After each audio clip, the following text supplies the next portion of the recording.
Alright, so I wanted to show these Martin Logan F1s. I don't hear too much about them on YouTube and stuff. I remember when I wanted to buy them, it was kind of hard to find a review, like a real review on them. Just kind of like someone that has them in their home instead of like a professional kind of review thing. So I just wanted to point out, because when I was looking at them, they are rated for 4 ohms. So the question is, oh, what kind of amp do you get for something that's 4 ohms? And that was one of the questions I had with them. So ignore this. This is up here because we have a cat that likes to jump on the plant. So I have the Denon that goes with them. It's the PMA-600NE, which is about a $400 amplifier. It has a sub out. It's a 2.0 system, or 2.1, I guess, system. It's amazing with turntable.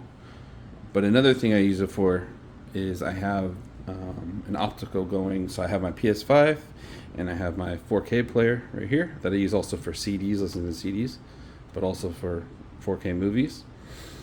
I have them going, both going, HDMI into the TV and the TV optical out, and then into the back of this, into the back of the amplifier. The reason for that is, well, that's how I get the audio through here, but the DAC in that amplifier is actually really, really good. I might get an external one at some point, but honestly, I don't think I really need it. I kind of want to be content with it. So I tried out about 5 different amplifiers with these speakers until I finally got this one.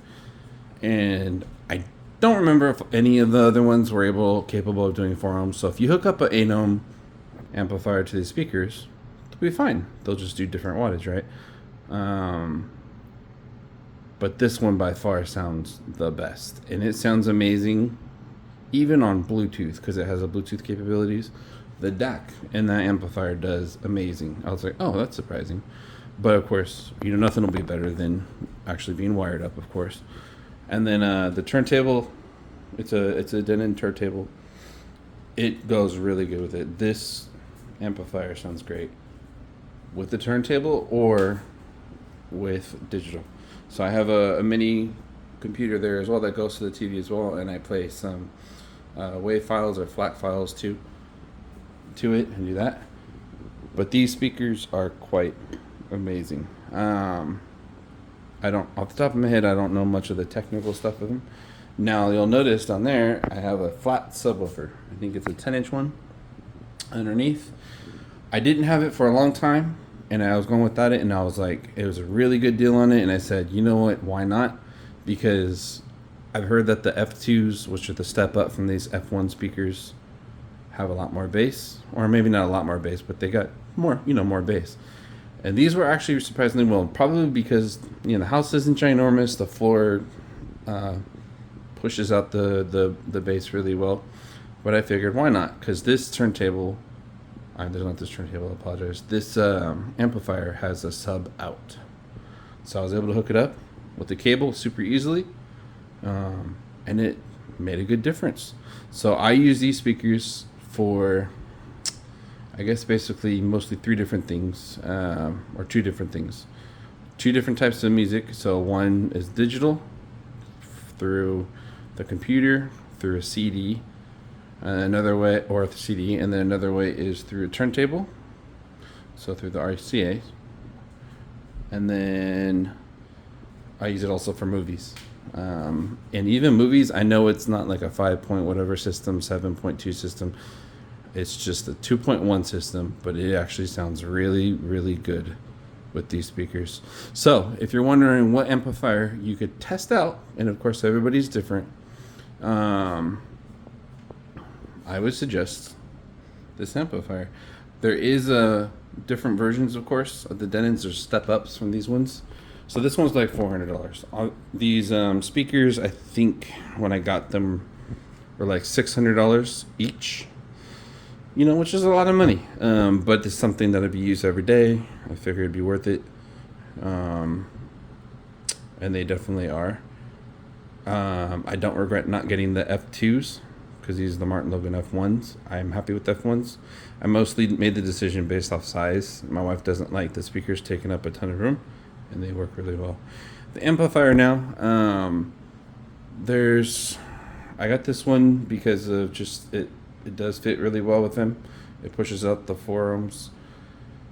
It was $400. There's one Denon, sorry, I don't know how to say that. That's about $1,800. That's like, it's big brother, I guess I should say.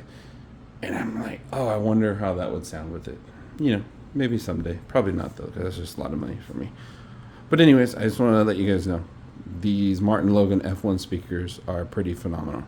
As long as you get them paired up with a decent amplifier, that can push them. And I could only imagine if I got a better amplifier, if I spent some more money on my amplifier, maybe spending $600 each on these speakers and then only spending $400 on the amplifier is dumb. I don't know. I did do some research. It was hard to find input, in all honesty, on what amplifier to put with these speakers. But I settled on this one after testing, like I mentioned, a bunch of different ones. I think about 4 or 5 different other ones. And this was by far the best one. And because I watched so many movies, I really enjoy watching movies on disc, 4K discs. I like the audio quality. I like the video quality with the TV. I did try some amplifiers with the eARC and ARC, but honestly, I tested them out a little while and I did not like it. It always at some point has some kind of little finicky, problematic stuff, and I was like, nope. Simple is the best way to go, and then I am very happy with it. The DAC inside of that amplifier is amazing. So this is a video for both the Denon amp and also the speakers. I think they're a good pair. Once again, it's the Martin Logan F1 speakers and then the PMA-600NE Denon. All right.